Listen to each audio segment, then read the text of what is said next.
Welcome to my YouTube channel India Post info. यदि video पसंद आए तो लाइक शेयर एंड सब्सक्राइब जरूर करें। Thank you. जैसा कि भाई लोग आप लोग हमारे वीडियो का थंबनेल देख चुके होंगे, आपसे रिक्वेस्ट है वीडियो को पूरा देखें, स्किप ना करें, चैनल को सब्सक्राइब करें, वीडियो को लाइक शेयर करें। देखिए, बहुत सारे भाई लोग का यही कहना है कि मैंने 2 बार ट्रांसफर अप्लाई कर दिया, 1 बार ट्रांसफर अप्लाई कर दिया, लेकिन ट्रांसफर नहीं मिला। क्या वजह है, कारण बताइए। तो इस वीडियो में मैं इसी विषय पे चर्चा करूंगा कि आप ट्रांसफर अप्लाई किए, आपका ट्रांसफर क्यों नहीं हुआ, उसके पीछे क्या क्या कारण हो सकता है, हम इस वीडियो में बताएंगे और उसका सॉल्यूशन भी बताएंगे।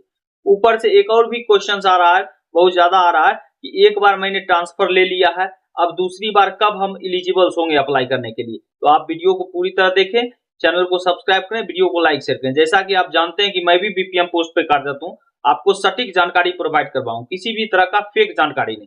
सबसे फर्स्ट नंबर देखिए, कोई जीडीएस भाई लोग ट्रांसफर के लिए अप्लाई करते हैं तो उसमें गलती क्या हो जाता है, उनको पता ही नहीं चलता। क्या होता है कि जब मोबाइल नंबर अपडेट के समय बहुत सारा चीज अपडेट होता है, स्लैब अपडेट होता है, सब कुछ अपडेट होता है, उसमें क्या करते हैं, वहां पे गलती बता देते हैं। ऊपर से एक चीज और गलती बता देते हैं कि सिलेक्टेड उनका कैटेगरी कौन है, कैटेगरी तो सही बता देते हैं, सिलेक्टेड अगेंस्ट कैटेगरी आपका किस, मान लीजिए कोई ईडब्ल्यूएस है, उसका यूआर पे सिलेक्शन हुआ तो वहां पे यूआर का सिलेक्ट होगा और उसका मेन कैटेगरी ईडब्ल्यूएस सिलेक्ट होगा, तो वहां पे भी मिस्टेक कर देते हैं। उस समय तो कुछ भी बोल देते हैं, याद रहता नहीं है, और बाद में जब डिवीजन उनके मूल दस्तावेज से मैच करता है तो उसी समय रिजेक्ट कर देता है, ऊपर जाता ही नहीं है, तो कैसे होगा। ये सब बातों का ध्यान रखना पड़ेगा। ऊपर से डेट ऑफ ज्वाइनिंग का भी ध्यान रखना पड़ेगा, मतलब गलत एक भी पॉइंट उसमें फिलअप नहीं होना चाहिए। पूरी तरह समझ गए। नहीं तो डिवीजन के पास जब वेरिफिकेशन कराता है, पहले एप्लीकेशन वेरीफाई होता है डिवीजन के द्वारा, उसके बाद ऊपर जाता है सीपीटी हैदराबाद में, तो उससे पहले ही डिवीजन रिजेक्ट कर देता है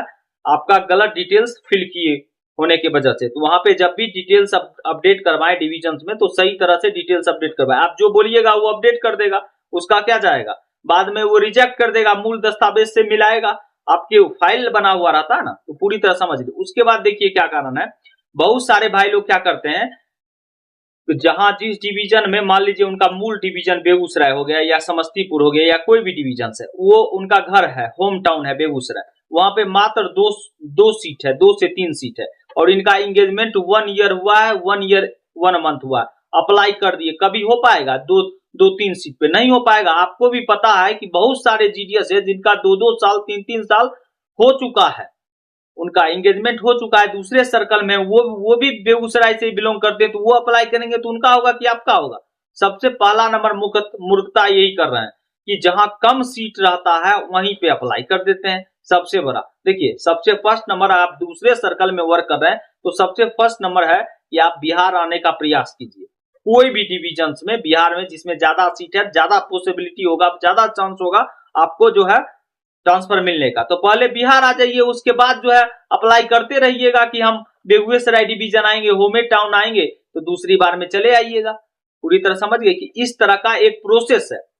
बार बार वही गलती कर रहे हैं, जहां 2 सीट 3 सीट है वहां पे कैसे हो पाएगा यार, नहीं हो पाएगा। जो 2 साल 3 साल एंगेजमेंट में दूसरे सर्कल में वो आएगा। आप भी जानते हैं कि बिहारी जो है हर एक सर्कल में है। मैं जो है यूट्यूब चैनल चलाता हूँ, जितना भी कॉल आता है 90% कॉल बिहारी का ही आता है। पूरी तरह आप समझ लीजिए, यही सब रियलिटी है।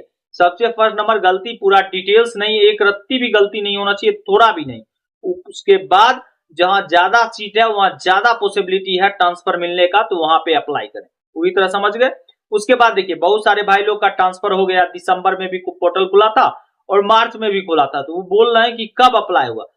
किसी भी जो नोटिफिकेशन रिलीज हुआ है उसमें ऐसा कहीं भी मेंशन नहीं है कि आपका एक बार ट्रांसफर हो जाता है उसके 1 साल बाद ही आप जो है एलिजिबल से, आप नेक्स्ट साइकिल जब भी ट्रांसफर का खुलेगा एलिजिबल से, कोई भी तरह का किसी भी तरह का रोक टोक या कुछ भी नहीं है, पूरा क्लियरली मेंशन है। अगर ऐसा रहता तो वहां पे पॉइंट मेंशन हो जाता कि if you get 1 time of transfer you are eligible for next transfer after 1 year. इस तरह का कोई भी तरह का लैंग्वेज का इस्तेमाल नहीं हुआ है, पूरी तरह नोटिफिकेशन पढ़िएगा। उसके बाद देखिए, ट्रांसफर नहीं होने की वजह और भी है, प्रायोरिटी दिया गया। प्रायोरिटी किसको पहले दिया गया, अब देखिए प्रायोरिटी दिया गया है सबसे फर्स्ट नंबर पीडब्ल्यूडी को, आप भी जानते हैं। उसके बाद स्पाउस ग्रांट, अगर पति पत्नी जॉब में है, कॉन्ट्रेक्चुअल जॉब या सेंट्रल या स्टेट में, जो नॉन ट्रांसफरेबल नेचर का है तो उनको मिलेगा प्रिफरेंस।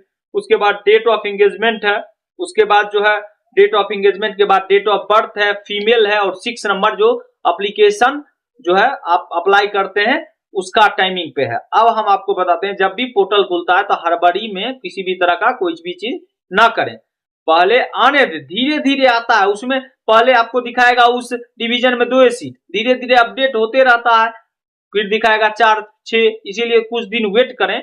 स्टार्टिंग पॉइंट में धड़ल्ले से अप्लाई नहीं कर दें, थोड़ा वेट करके धीरज रख के बाद में अपडेट हो जाता है, बाद में आपको डिवीजन सेलेक्ट नहीं होगा एरर के वजह से। तो इसका ध्यान रखें, एक बार में ही 2-3 दिन का वेट करें, जिससे कि और भी सीट अपडेट हो जाए डिवीजन के द्वारा।